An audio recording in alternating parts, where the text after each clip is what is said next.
यंदाच्या संपूर्ण खरीपाच्या मोसमामध्ये जो काही पाऊस पडला, सातत्याने जी अतिवृष्टी झाली, त्यामुळे मोठ्या प्रमाणात शेतीचं आणि शेतकऱ्यांचं नुकसान झालं. पिकांचे नुकसान झालं, जनावरांचं नुकसान झालं, काही ठिकाणी घरांचं नुकसान झालं, गोठ्यांचं नुकसान झालं. जे काही ग्रामीण भागातलं पब्लिक इन्फ्रास्ट्रक्चर आहे त्याचंही नुकसान झालं आणि दुर्दैवाने काही लोक मृत्युमुखी देखील पडले, काही लोक जखमी झाले. असं एक प्रचंड आपल्याला चित्र भीषण अशा प्रकारचं पाहायला मिळालं. आम्ही देखील वेगवेगळ्या ठिकाणी प्रत्यक्ष जाऊन या परिस्थितीची पाहणी केली. सातत्याने शेतकऱ्यांशी आम्ही चर्चा केली आणि एक प्रकारे दिलासा आपल्याला कसा देता येईल याचा प्रयत्न आम्ही केला. तातडीची मदत म्हणून ज्यांच्याकडे नुकसान झालेलं आहे, त्यांना घरामध्ये पाणी शिरलं आहे, त्यांना 10,000 रुपये देण्याचा विषय असेल किंवा गहू तांदूळ देण्याचा विषय असेल, त्या ठिकाणी वेगवेगळ्या प्रकारे छोटी मोठी मदत जी आहे ती मदत करण्याचं काम आपण सुरू केलं. अगदी तातडीनं 2200 कोटी रुपये रिलीज करून क्रॉप कम्पेन्सेशनचा पहिला हप्ता जो काही आहे तो त्यांना मिळावा या संदर्भात आपण काम चालू केलं. आणि त्यानंतर आम्ही सातत्याने आपल्याला जास्तीत जास्त मदत कशी करता येईल याचा प्रयत्न करत होतो. आपल्याला कल्पना आहे की शेतकऱ्याचं आपल्या पिकावर पोटच्या पोराप्रमाणे प्रेम असतं आणि अशा परिस्थितीत पीक करपून गेलं, त्या ठिकाणी पाणी साचलं, अशी जी काही अवस्था पाहायला मिळाली, झोपलेलं पीक पाहायला मिळालं, चिखल पाहायला मिळाला आणि अनेक ठिकाणी तर जमीनच खरडून गेली. त्यामुळे रबीची पेरणी करण्याचीही क्षमता त्या ठिकाणी उरली नाही. खरं म्हणजे यातनं जे काही आर्थिक आणि मानसिक अशा दोन्ही प्रकारचा त्रास शेतकऱ्यांना होतो त्याचं 100% कम्पेन्सेशन कोणीच देऊ शकत नाही. मात्र आमचा शेतकरी पुन्हा आपल्या पायावर उभा राहायला पाहिजे आणि भविष्यामध्ये पुन्हा शेतकरी आणि शेती ही उभी राहिली पाहिजे. या दृष्टीनं आम्ही जास्तीत जास्त रिसोर्सेस याच्याकडे वळवण्याचा निर्णय घेतला आणि त्या दृष्टीने आम्ही कम्पेन्सेशनच्या संदर्भातलं एक पॅकेज तयार केलेलं आहे. साधारणपणे आपण जर बघितलं तर महाराष्ट्रामध्ये 1,43,52,281 हेक्टर एवढ्या जमिनीवर पिकांची लागवड झाली होती. यापैकी साधारणपणे 68,69,756 हेक्टर एवढ्या जमिनीवरचं पिकांचं नुकसान झालेलं आहे. यात काही जमिनीवर अंशतः आहे आणि मोठ्या प्रमाणात पूर्णतः नुकसान आपल्याला पाहायला मिळतं आहे. साधारणपणे मेजर नुकसान जे आहे ते 29 जिल्ह्यांमध्ये झालेलं आहे.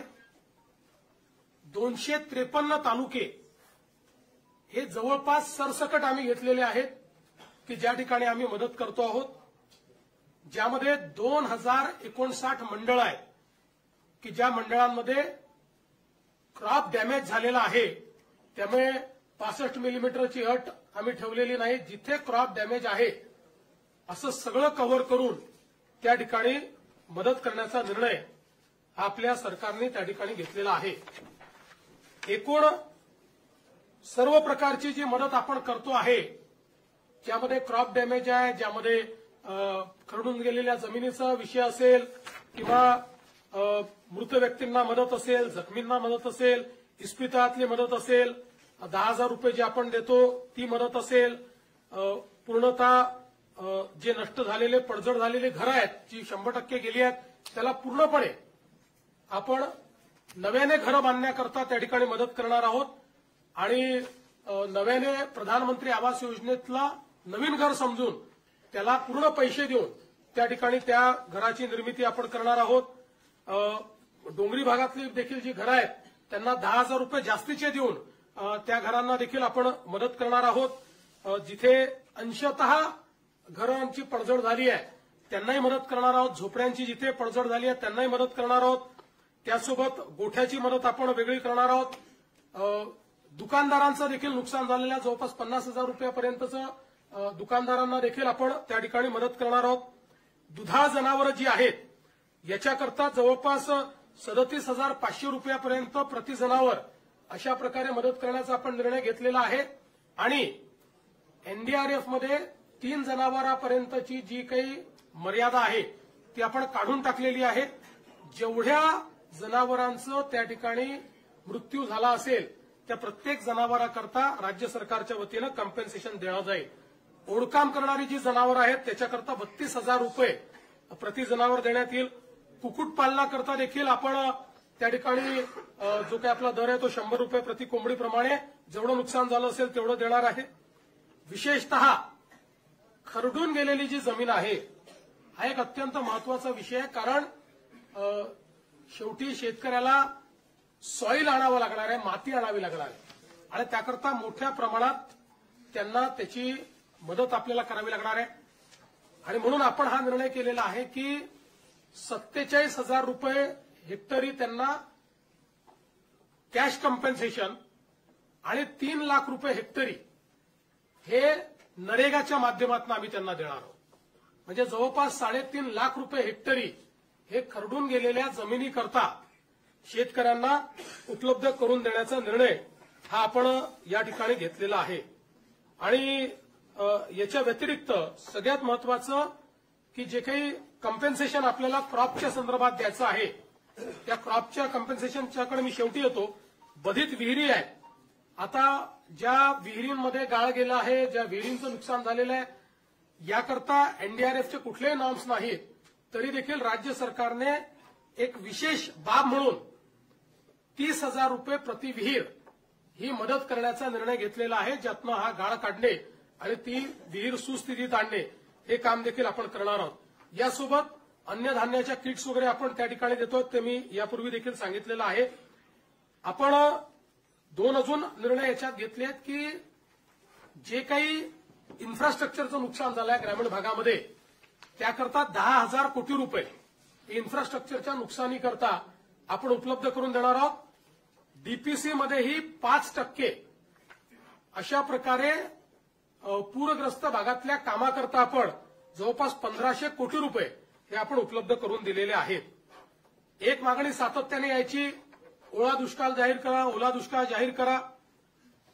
त्या संदर्भात आम्ही जी घोषणा केली होती त्यानुसार टंचाई म्हणजे ज्याला आपण बोलीभाषेत दुष्काळ म्हणतो किंवा अवर्षण असतं त्या वेळच्या ज्या काही उपाययोजना आहेत त्या सगळ्या उपाययोजना याला ओला दुष्काळ किंवा ओल्या टंचाईचा काळ समजून त्या सगळ्या उपाययोजना आपण त्या ठिकाणी करणार आहोत.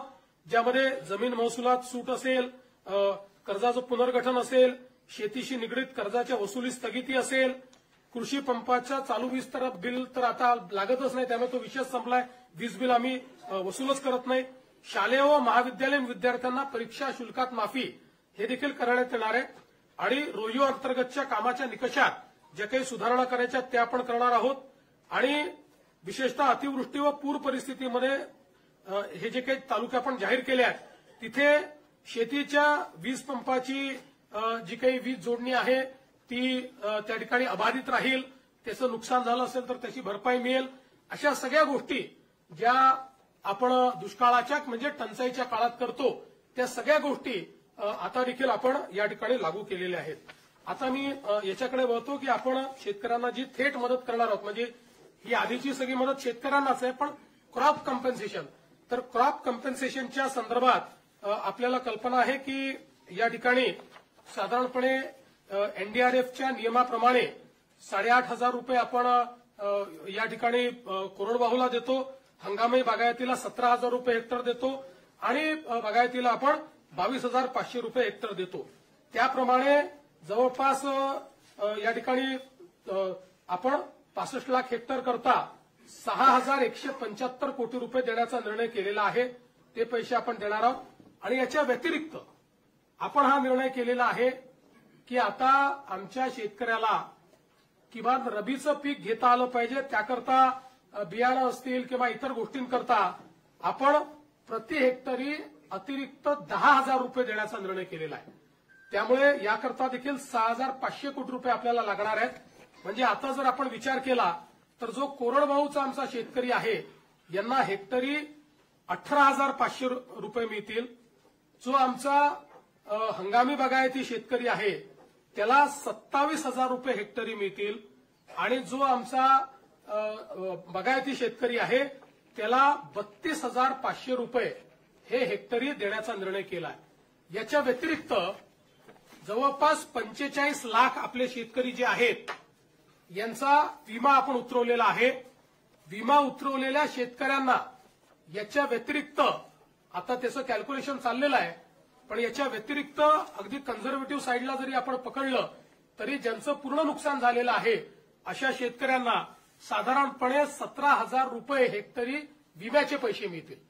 त्यामुळे आपण जर बघितलं तर ज्यांनी विमा उतरवलेला आहे अशा शेतकऱ्यांना साधारणपणे त्यातले जे कोरडवाहूचे शेतकरी आहेत त्यांनाही 35,000 मिळतील. आणि जे बागायती आहेत त्यांना तर 50,000 प्रति हेक्टरच्या वर एकंदरीत पैसे जे आहेत ते या ठिकाणी प्राप्त होणार आहेत. आणि साधारणपणे आपण जर एकूण राज्य सरकारने या ठिकाणी जो काही आता याच्यावर नियतव्यय दिलेला आहे त्याचा एकत्रित अंदाज बांधला. आम्ही याच्यामध्ये साधारणपणे इन्शुरन्सचे पैसे जे आहेत ते 5,000 कोटीच पकडले, पण आमचा अंदाज आहे 7,500 ते 10,000 कोटी रुपये आम्हाला त्यातनं मिळतील. पण कन्झर्वेटिव्ह अंदाज आम्ही पकडला कारण त्या संदर्भात अजून क्लेम जाणे आणि ती सगळी प्रोसेस होणे आहे. पण हा जरी आपण पकडला कन्झर्वेटिव्ह अंदाज तरी एकूण राज्य सरकारच्या वतीनं 31,628 कोटी रुपयांचं पॅकेज हे आपण या ठिकाणी देतो आहोत की ज्या माध्यमातून 31,628 कोटी एवढं पॅकेज म्हणजे जवळपास 32,000 पर्यंत हे पॅकेज चाललेलं आहे.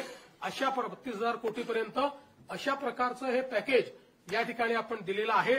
आणि आपला प्रयत्न आहे की यातला जेवढा जास्तीत जास्त पैसा हा आपल्याला या ठिकाणी दिवाळीच्या आधी देता येईल. किमान क्रॉप कॉम्पन्सेशनचे पैसे वगैरे जे काही आहेत हे जेवढे जास्तीत जास्त दिवाळी आधी पुश करता येतील.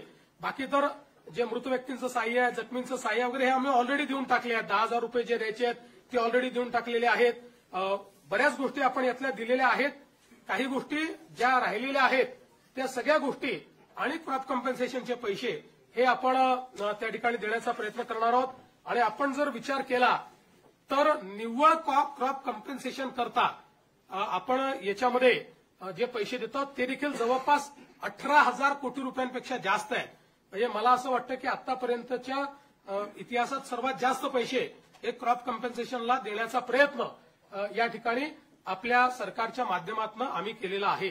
आम्ही तिघांनी बसून याच्यावर खूप विचार केला आणि हा निर्णय केला की 4 खर्च कमी करावे लागले तरी देखील आपण त्या संदर्भात मागे पुढे पाहू नये.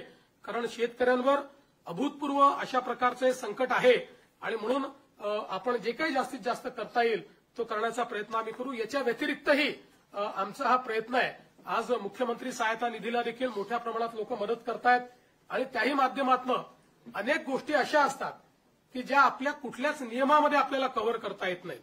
त्यामुळे अशा प्रकारच्या ज्या काही गोष्टी हळूहळू आढळतील त्याच्यावर आम्ही मुख्यमंत्री सहायता निधीतनं किंवा काही लोकांनी सीएसआर देखील देण्याचं मान्य केलं आहे. त्या सीएसआरच्या माध्यमातून आपल्याला कशी मदत करता येईल या संदर्भातला प्रयत्न आमचा असणार आहे. कुठल्याही परिस्थितीमध्ये शेतकऱ्यांच्या मुलांचं शिक्षण हे याच्यामुळे बाधित होऊ नये, त्यांची स्वप्न कुठेतरी खंडित होऊ नये अशा प्रकारचा प्रयत्न या माध्यमातून आम्ही या ठिकाणी केलेला आहे. त्यामुळे हे सगळं मी आपल्यासमोर पॅकेज ठेवलेलं आहे. मी माननीय अजितदादा आणि शिंदे साहेबांना विनंती करतो की त्यांनी देखील मत याच्यावर व्यक्त करावं.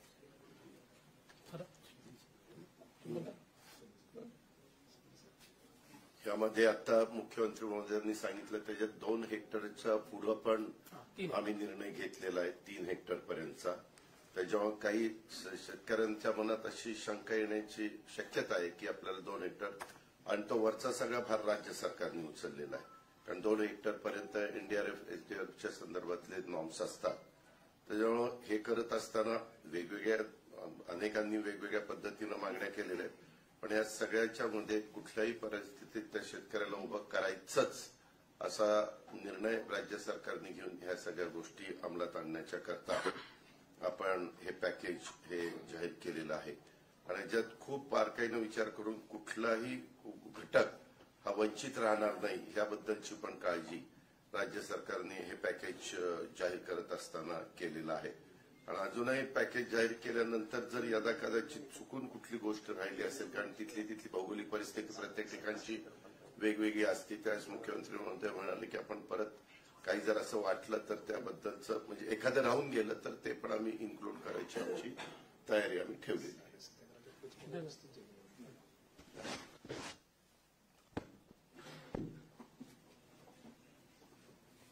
यावर्षी अतिवृष्टीमध्ये 1 जून ते 30 सप्टेंबर पर्यंत अतिशय मोठं नुकसान शेतकऱ्यांचं झालं आणि प्रत्यक्ष संकट मोठं होतं.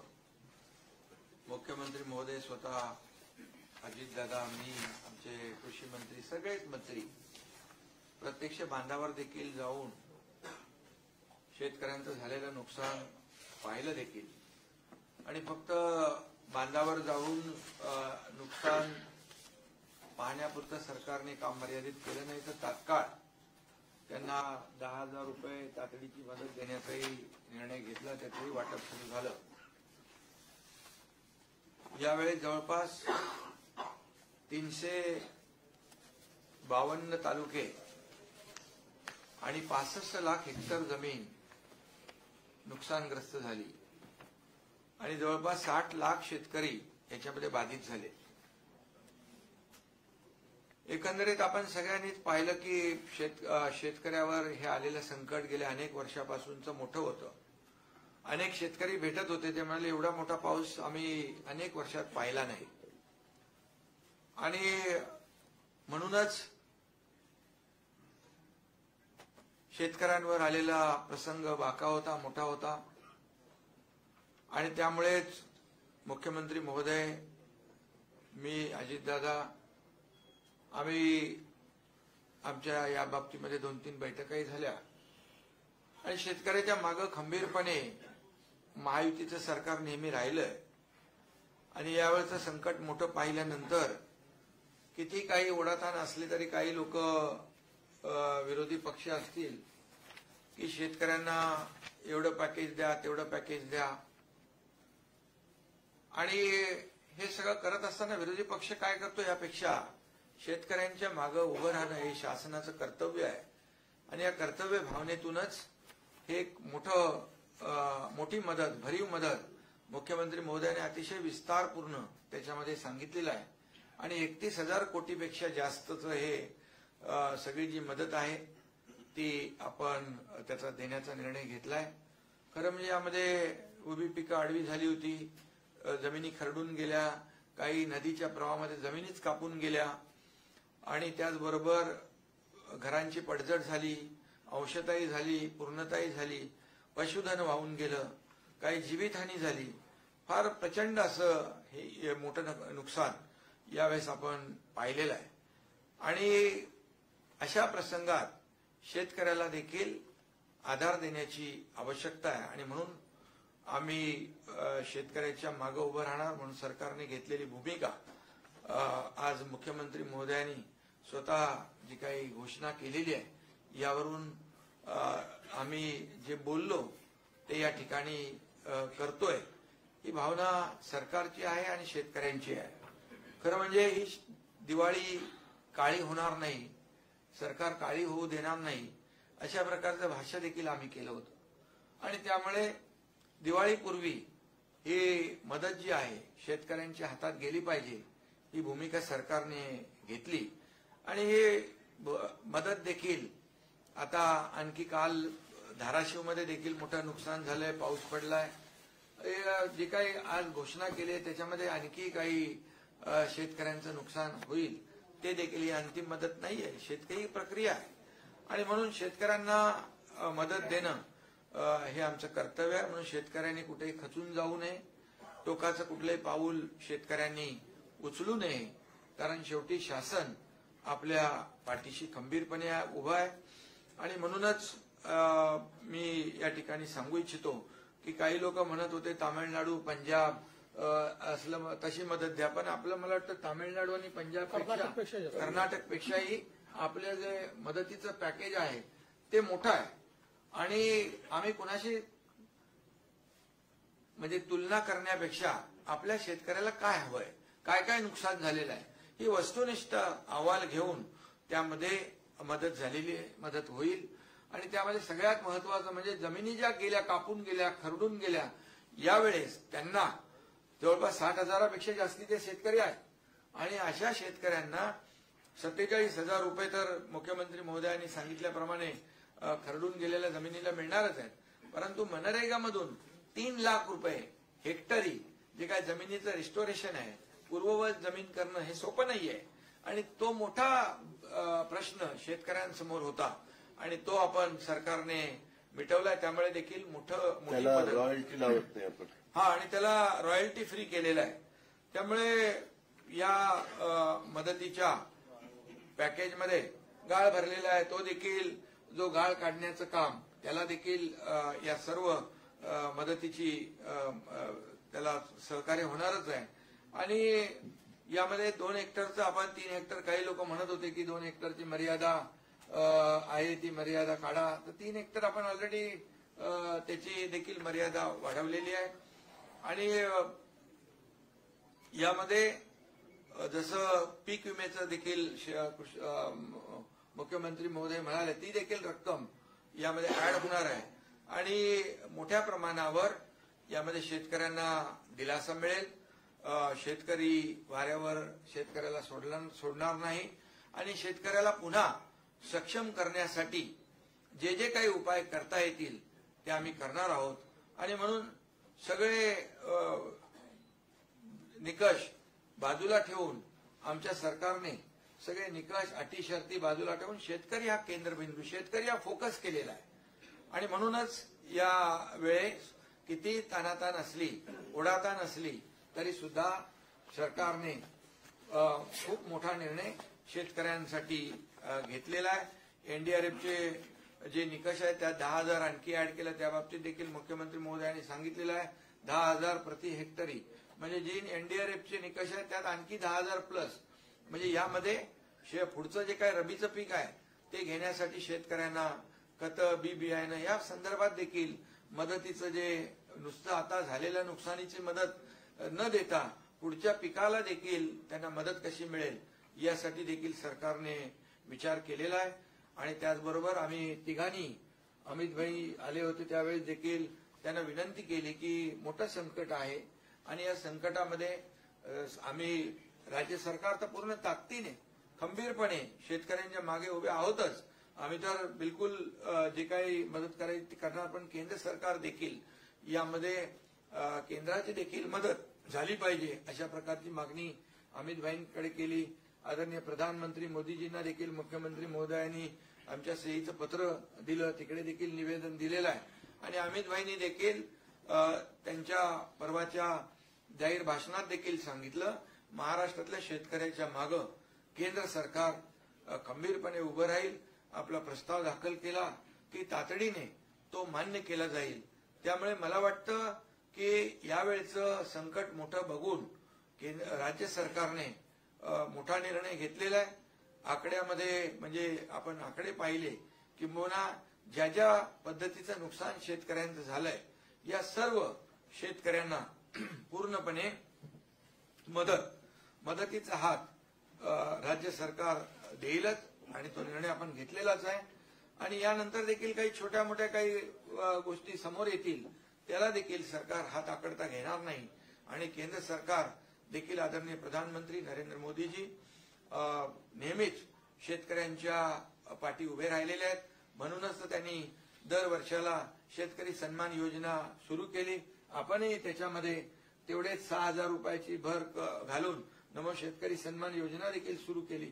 त्यामुळे शेतकऱ्यांच्या बद्दल असलेला जो काही जिव्हाळा आहे, जी काय आपुलकी आहे, शेवटी शेतकरी आपला अन्नदाता आहे, मायबाप आहे. आणि म्हणून आज बळीराजाच्या डोळ्यामध्ये अश्रू आहे. ते अश्रू पुसण्याचं काम नक्की राज्य सरकार केल्याशिवाय राहणार नाही आणि त्याचीच प्रतिपूर्ती आजच्या मुख्यमंत्री महोदयांनी डिटेलमध्ये जे काय घोषित केलं त्यातून येते आणि केंद्र सरकार देखील यामध्ये भरीव मदत आपल्याला दिल्याशिवाय राहणार नाही. त्यामुळे पूर्णपणे शेतकऱ्याच्या मागे आम्ही उभे राहू आणि शेतकऱ्याला मोठा दिलासा देऊ. पुन्हा एकदा मी सांगतो की शेतकऱ्यांनी कुठेही खचून जाऊ नये. सरकार आपल्या पाठीशी आहे. कुठलंही टोकाचं पाऊल उचलू नये अशा प्रकारची विनंती या ठिकाणी आम्ही शेतकऱ्यांना करतोय.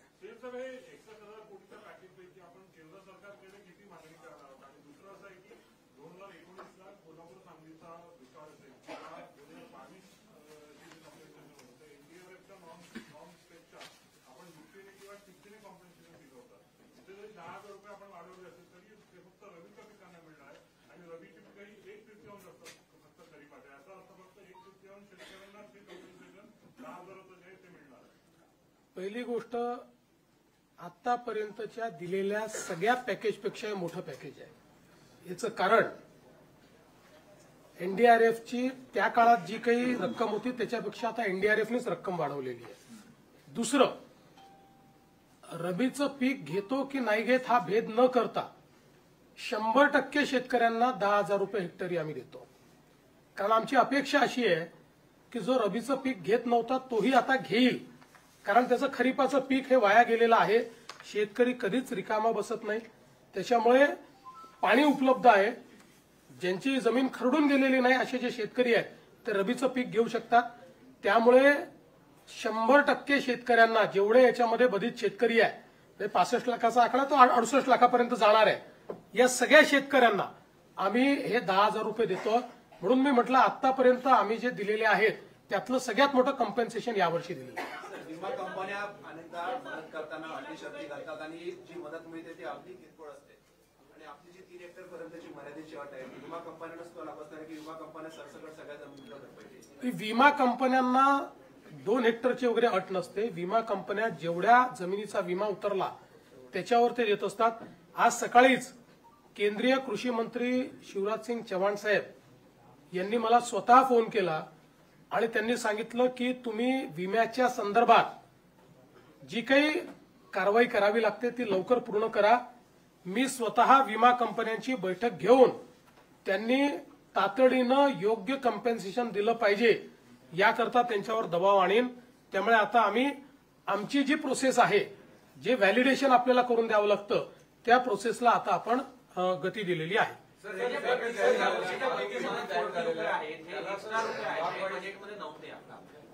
त्याच्यामुळे ऑलरेडी आपल्यावर आर्थिक ताण होता, हा अजून ताण वाढणार आहे. काल भुजबळ साहेब पण म्हणजे अनेक स्कीमला प्रॉब्लेम येतोय आधीच्या काही स्कीम्समुळे. तर अशा कोणत्या स्कीम्स आहेत की ज्याला यातून प्रॉब्लेम येऊ शकतो? ते आता त्यावेळी बघू. बघा, असं आहे, शेवटी शेतकऱ्यांना जर मदत करायची असेल तर कुठेतरी ताण हा सहन करावा लागेल. हे अशा प्रकारे बजेट तयार करताना इतकी अतिवृष्टी होईल याची तर आपल्याला कल्पना नव्हती. त्यामुळे अशा प्रकारचा अप्रत्याशित किंवा अनियोजित खर्च आला तर त्याकरता तो काही ठिकाणी आपल्याला काही बाबींवर खर्च कमी करावा लागेल, काही बाबींवर ताण सहन करावा लागेल. आजच या सगळ्या गोष्टी सांगता येत नाही. आता ज्यावेळी आम्ही रिएप्रोप्रिएशन करू, आज तर आम्ही काय करतो, आमच्याकडे जे जे वेगवेगळ्या प्रकारचे निधी आहेत त्याचं रिएप्रोप्रिएशन करून तात्काळ हे पैसे देणं सुरू करतो. मग डिसेंबरच्या अधिवेशनामध्ये कुठे कमी करायचं कुठे वाढवायचं हे बघितलं जाईल. पहिलं प्रायोरिटी काय आहे, शेतकऱ्यांना मदत करणे, ती आम्ही करतो. सर, हा जो प्रस्ताव आहे, हा जो पॅकेज आहे सर, मराठवाड्यामध्ये खूप जास्त नुकसान झालेलं आहे. त्याच्या विभाग वाईज काय आकडा मिळेल का? आणि केंद्र सरकारकडे सर जो प्रस्ताव सादर करणार आहात तो कधी होणार? पहिलं तर विभागशा आता याला देता येणार नाही, पण साधारण तुम्ही ठोक अंदाज घेतला तर परभणी, वाशिम, जालना आणि यवतमाळ हे जिल्हे असे आहेत की जिथे 50% जास्त नुकसान आहे.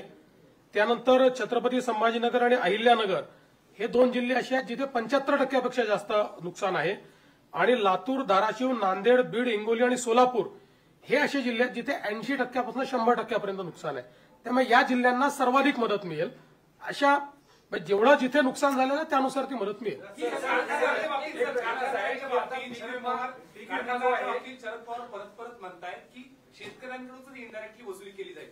या बाबतीत जो नफ्यातल्या बाबतीत बोलला होता कारखानदाराकडून त्या बाबतीत बोलताय, काय नेमकं त्याच्यामध्ये आहे आणि याबद्दल पुनर्विचार करावा असं देखील ते बोलताय. पहिली गोष्ट तर 5 रुपयाचा विचार केला, कारखान्यांनी 5 रुपयाच्या हिशोबाने दिले, एकूण किती पैसे मिळतात? 50 कोटी रुपये.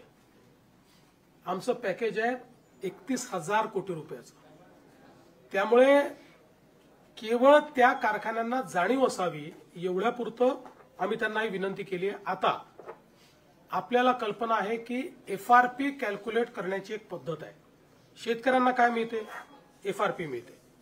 ती FRP कॅल्क्युलेट करण्याची पद्धत आहे. त्या पद्धतीने जी FRP कॅल्क्युलेट होईल ती शेतकऱ्यांना द्यावीच लागेल. त्याच्यातनं एकही पैसा कट करता येणार नाही. त्याच्या व्यतिरिक्तही पैसे त्यांना द्यायचे आहेत. त्याच्यामुळे अर्थातच नफ्यातनंही पैसे द्यायचे आहेत. आज जर राज्य सरकार त्या ठिकाणी या सगळ्या कारखान्यांना अडचणीत आले तर कर्ज देतं, बिनव्याजी कर्ज देतं, कर्जामध्ये सूट देतं, इथेनॉल करता पैसे देतं, कोजेन करता पैसे देतं, कोजेनमध्ये शॉर्टफॉल आला तर त्याला पैसे देतं, त्यांची मार्जिन आली तर त्याला पैसे देतं. अशा परिस्थितीमध्ये शेतकऱ्यांवर त्या ठिकाणी अशा प्रकारचं काही समजा एखादं संकट आलं तर त्याच्यात मदत करायला हरकत काय? आणि साधारणपणे 200 कारखाने आपल्याकडे गाळप हंगामात असतात. कारखाने जास्त आहेत. याचा हिशोब लावला तर 25 लाख रुपये देखील एखाद्या कारखान्याला येत नाही. पण मी त्याच्या पलीकडे जाऊन सांगतो, अनेक कारखाने असे आहेत की जे आम्हाला 1-1 कोटी रुपये देत आहेत स्वतःहून समोरून येऊन. त्यांना ते सामाजिक जाणीव आहे. कोणी 75 लाख देत आहे, कोणी 1 कोटी देत आहे. त्यामुळे कुठेही शेतकऱ्यांवर याचा बोजा नाही. कारखान्यांनाही सामाजिक बांधिलकी समजली पाहिजे, एवढंच याच्या पाठीमागचं आमचं म्हणणं आहे.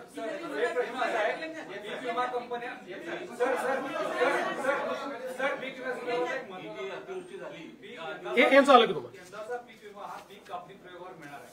आता पिकच शिल्लक राहिलेली नाही आणि कंपन्यांनी ऑलरेडी आधी प्लॉट तयार केलेले आहेत की जे कापणी प्रयोग तिथं होणार आहे. तर याचा उंबरठा उत्पादन गृहीत धरून पीक विमा कंपन्या मदत देणार की सरसकट आता ज्या पद्धतीने तुम्ही मदत जाहीर केली त्या पद्धतीने पीक विमा कंपन्यांना तुम्ही निर्देश देणार? पीक कापणी प्रयोगाचा अर्थ असा आहे की नेमकं पीक किती उरलेलं आहे ह्याचा अंदाज बांधला जातो. म्हणजे पिकाचं नुकसान किती झालेलं आहे.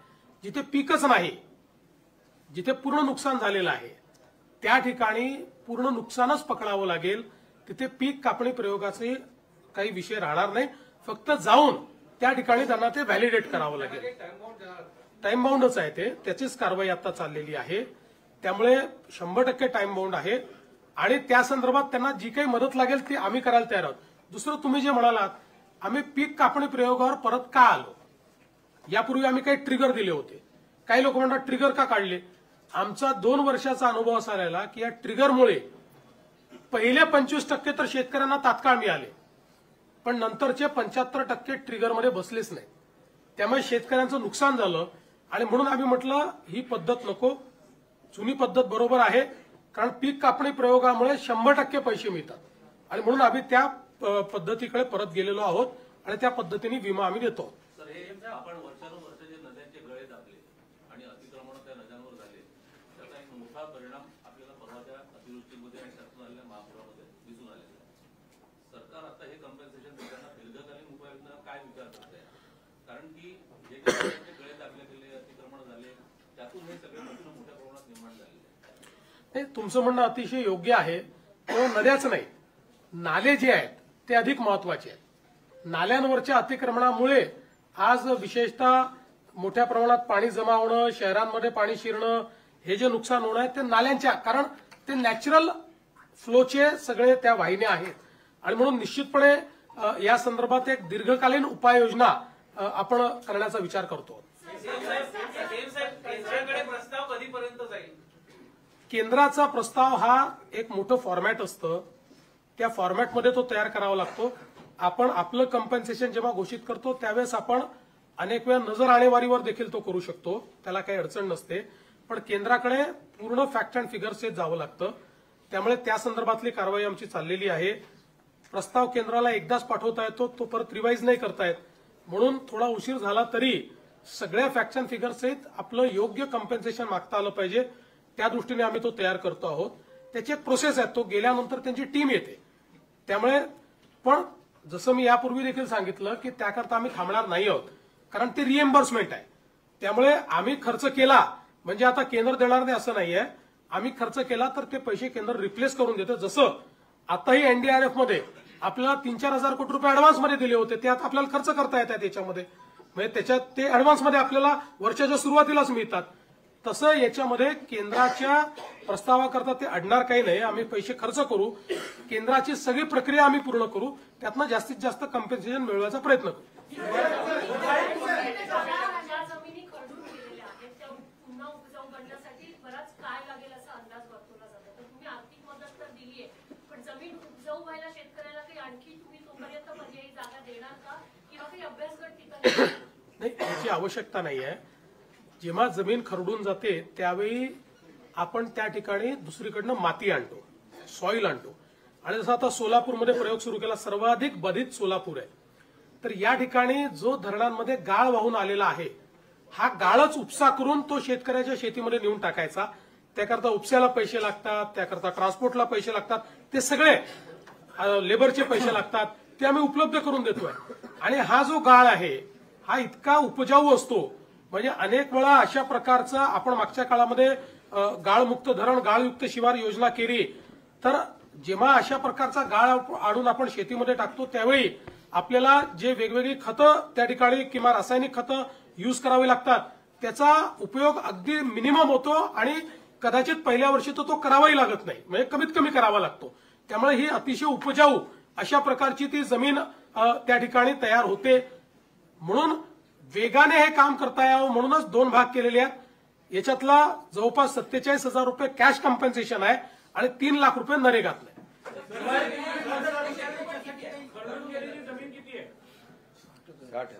60,000 हेक्टर आहे.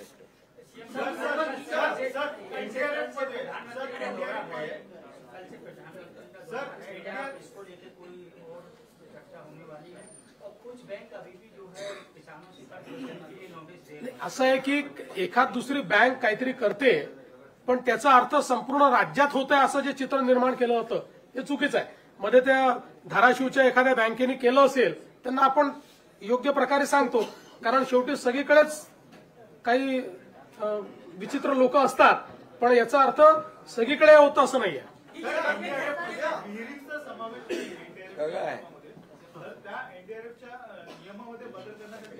नाही, एनडीआरएफ मध्ये नसला तरी बदल करायला वेळ लागेल म्हणून आम्ही घोषणा केली. एनडीआरएफ मध्ये नसलं तरीही आम्ही 30,000 रुपये विहिरीं करता देणार आहोत, राज्य सरकारच्या पैशातून देणार आहोत.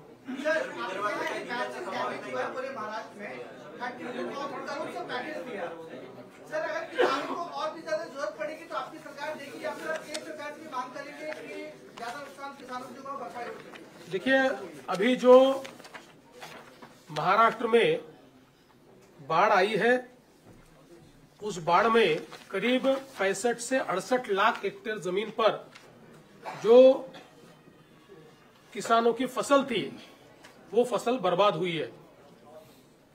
कई अलग अलग प्रकार से किसानों का नुकसान हुआ है. कहीं मवेशी बहकर गए हैं, कहीं पर घरों का नुकसान हुआ है, कुछ इंफ्रास्ट्रक्चर का नुकसान हुआ है, अलग अलग प्रकार से जमीन उनकी बह गई है. तो ऐसे अलग अलग प्रकार से किसानों का नुकसान हुआ है. राज्य सरकार ने ये निर्णय किया है कि हम लोग किसानों को अपने पांव पर खड़ा करने की कोशिश करेंगे. इस दृष्टि से करीब करीब राज्य सरकार की ओर से 31,628 करोड़ रुपए का एक पैकेज हमने घोषित किया है.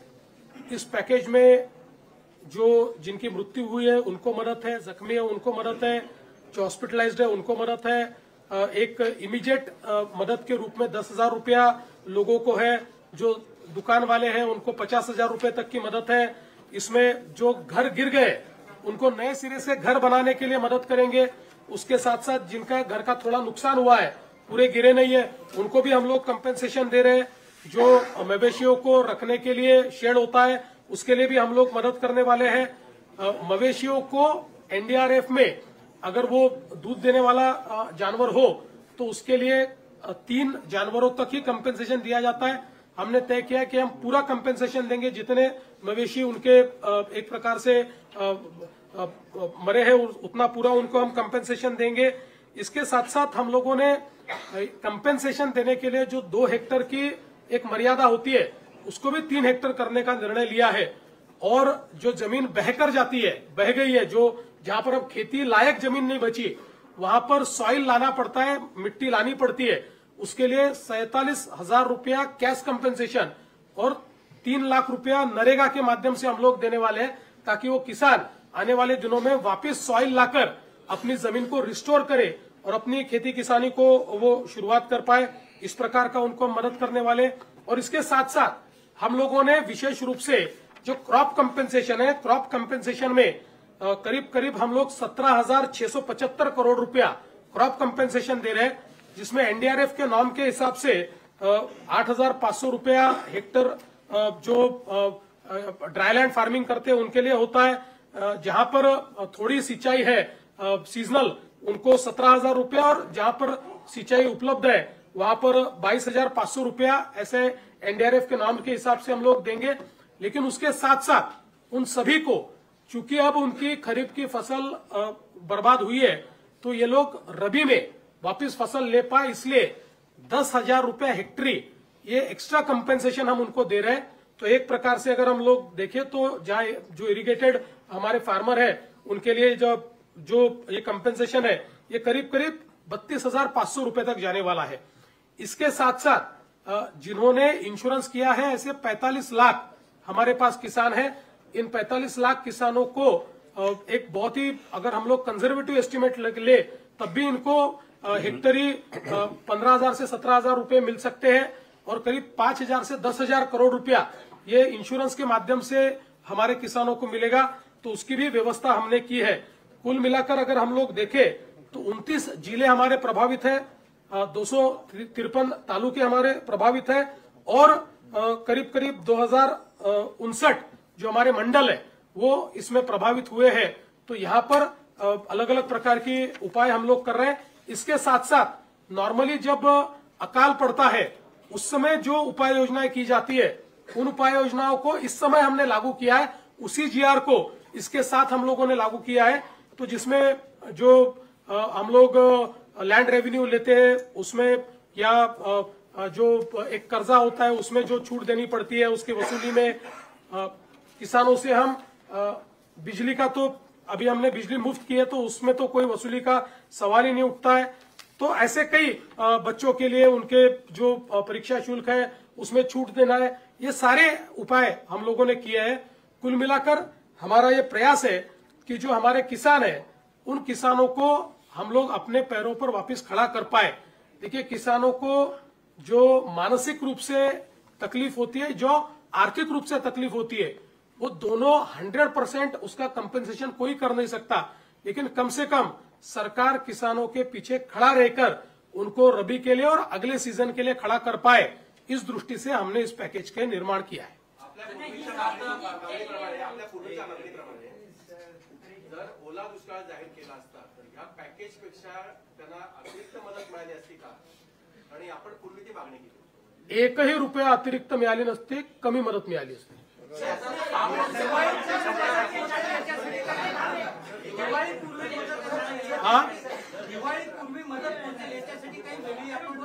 प्रयत्न चालू केला आहे ऑलरेडी। आम्ही त्याची व्यवस्था आपल्या वित्त विभागाने केलेली आहे।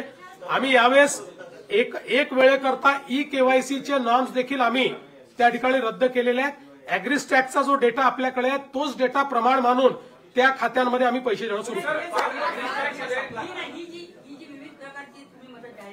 प्रत्यक्षात शेतकऱ्यांपर्यंत किती प्रमाणात आणि किती वेळात पोहोचते याचं मॉनिटरिंग करण्यासाठी तुम्ही एखादी विशेष यंत्रणा निर्माण कराल?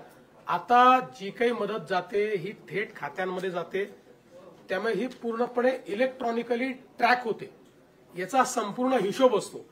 त्याच्यामुळे फक्त 10,000 रुपये जे आपण सुरुवातीचे देतो, जे ज्यांच्या घरात पाणी घुसलं तेच कॅश कंपेन्सेशन असतं, ते खात्यात देतो, पण खात्यात नसेल तर कॅश देतो। बाकी सगळी आपण जी आता मदत करतो ही सगळी इलेक्ट्रॉनिकली डिजिटली खात्यामध्येच करतो आहोत, त्याच्यामुळे त्याचं पूर्ण ट्रॅकिंग होणार आहे।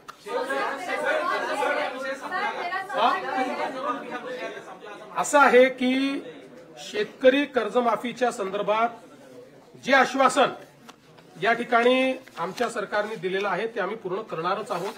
पण आमचे माननीय उद्धवजी हे नेहमी मी कर्जमाफी केली हे सांगत असतात. म्हणून आपल्या फक्त नजरेस आणून देतो की महात्मा ज्योतिराव फुले ही कर्जमाफीची योजना त्यांनी घोषित केली होती. त्यावेळी त्यांनी 20,500 कोटी रुपयाची कर्जमाफी केली होती. 20,500 कोटी रुपयाची. त्याच्या 3 वर्ष आधी आमच्याही सरकारने, मी मुख्यमंत्री असताना आम्ही छत्रपती शिवाजी महाराज कर्जमाफी केली होती. त्याच्यामध्ये 18,762 कोटी आणि नंतर 1900 कोटी अशी 20,500 कोटी रुपयाची तेव्हाही कर्जमाफी केली होती. त्यामुळे उद्धवजींनी काहीतरी वेगळं केलं असं नाहीये. आधीच्या सरकारने केलं होतं. उलट उद्धवजींनी जे 50,000 रुपये नियमित कर्ज धारकांना द्यायचं कबूल केलं होतं, 2.5 वर्षात फुटकी कवडी दिली नाही. ती सगळी ज्यावेळेस शिंदेसाहेब मुख्यमंत्री झाले त्यावेळी आम्ही जवळपास 5,000 कोटी रुपये हे त्यावेळी दिले. आणि मी हा आकडा याकरता सांगतो की आपण एक लक्षात ठेवा, 20,000 कोटी रुपयाचं त्यांनी त्या ठिकाणी कर्जमाफी केली. आम्ही तर आता जे कम्पेन्सेशन देतो ते 18,000 कोटीच आहे. म्हणजे 18 नाही, ते खरडून गेलेल्या जमिनीचा विषय केला तर 21,000 कोटीच आहे. 21,000 कोटी रुपयाचं तर थेट कम्पेन्सेशन आम्ही देतो. त्यामुळे आम्ही कुठेही आमच्या घोषणेपासून दूर गेलेलो नाही. पण आज कर्जमाफी करण्यापेक्षा थेट मदत करणं हे जास्त महत्वाचं आहे. कारण कर्जमाफी केली तरी तो आपल्या जमिनीवर माती कुठनं आणणार आहे, तो आपल्या पुढच्या हंगामामध्ये पैसे कुठनं आणणार आहे. आणि म्हणून कर्जमाफीच्या संदर्भात आम्ही कुठेही मागे हटलेलो नाही, ती देखील आम्ही करू. पण आज जी थेट मदत करणं हे गरजेचं आहे, ती थेट मदत आता राज्य सरकारच्या वतीनं आम्ही करतो आहोत. सर, एक सवाल ये भी है कि आपकी सरकार की तरफ से किसानों को मदद दी जा रही है, लेकिन कई जो किसान हैं, जो उनके परिवार वाले हैं, उनके पास शायद वो दस्तावेज, वो डॉक्यूमेंट्स नहीं होंगे. क्या उन किसानों को भी ये सहायता दी जाएगी? देखिए, इसके लिए दस्तावेज की आवश्यकता ही नहीं है. ये हमने अपने सर पर लिया है. इसका वैलिडेशन भी हम कर रहे हैं. इसका एग्रीस्टैक का अकाउंट भी हमारे पास है. तो इसलिए उनको कोई दस्तावेज देने की जरूरत नहीं है. इसका सर्वे भी हम लोग करते हैं, उसका वैलिडेशन भी हम लोग करते हैं. उसको उनके 7/12 के अनुसार उस गट में क्या क्या है उसकी एंट्री भी हम लोग करते हैं. उसको एग्रीस्टैक के साथ जोड़ते भी हम लोग हैं और उसमें पैसा भी हम लोग डालते हैं. शेतकऱ्यांची अद्याप नोंदणी झालेली नाही. आपल्याकडे 1,72,00,000 खातेदार शेतकरी आहेत, त्यातले 1,17,00,000 शेतकऱ्यांची काहीतरी अॅग्रीस्टॅकमध्ये नोंदणी झाली आहे. उर्वरित शेतकऱ्यांचं कसं होतं? असं आहे की अॅग्रीस्टॅकमध्ये कोणाची नोंदणी झाली आहे माहितीये का? ऍक्टिव्ह शेतकऱ्यांची नोंदणी झाली आहे. ऍबसेंटी शेतकरी यांची नोंदणी नाही. मुंबईमधले अनेक लोक असे आहेत की ज्यांनी वेगवेगळ्या ठिकाणी शेती घेऊन ठेवली आहे, पण ते शेती करत नाहीत. त्यांनी इन्व्हेस्टमेंट म्हणून शेती घेऊन ठेवलेली आहे. ऍक्टिव्ह शेतकऱ्यांची सगळ्यांची अॅग्रीस्टॅकमध्ये नोंदणी आम्ही केलेली आहे. मला सांगताना आनंद वाटतो, देशामध्ये पहिल्या नंबरवर महाराष्ट्र अॅग्रीस्टॅकमध्ये. सर्वाधिक नोंदणी ही महाराष्ट्राने केली आहे. आणि एखादा शेतकरी असा असेल की त्याची अॅग्रीस्टॅकमध्ये नोंदणी नाही, तर त्याला एवढंच करावं लागेल की ई-केवायसी करावं लागेल. कम्पेन्सेशन त्याला पण मिळणार आहे. पण अॅग्रीस्टॅकचा उपयोग का करतोय की ई-केवायसी करावी लागू नये म्हणून. ई-केवायसीला थोडा वेळ लागेल म्हणून आपण करतोय. आमच्या मते जवळजवळ 100% ज्यांना कम्पेन्सेशन द्यायचं आहे, 1% वाटल्यास बाजूला ठेवू, पण 99% शेतकरी ज्यांना कम्पेन्सेशन द्यायचं आहे ते अॅग्रीस्टॅकच्या डेटामध्ये उपलब्ध आहे. हा, ते तुम्ही चांगलं सांगितलं, ते मी सांगायचं विसरलो. मत्स्य शेतीच्या बाबतीतही आपण त्या ठिकाणी जी काही नुकसान भरपाई आहे ती नुकसान भरपाई आपण देतो आहोत. आणि जवळपास मत्स्य शेती करता, त्याच्यानंतर काही ठिकाणी बोटींचं नुकसान झालेलं आहे, त्याही करता आपण नुकसान भरपाई देतो. आपण 100 कोटी रुपये त्याकरता वेगळे राखून ठेवले. चला, धन्यवाद.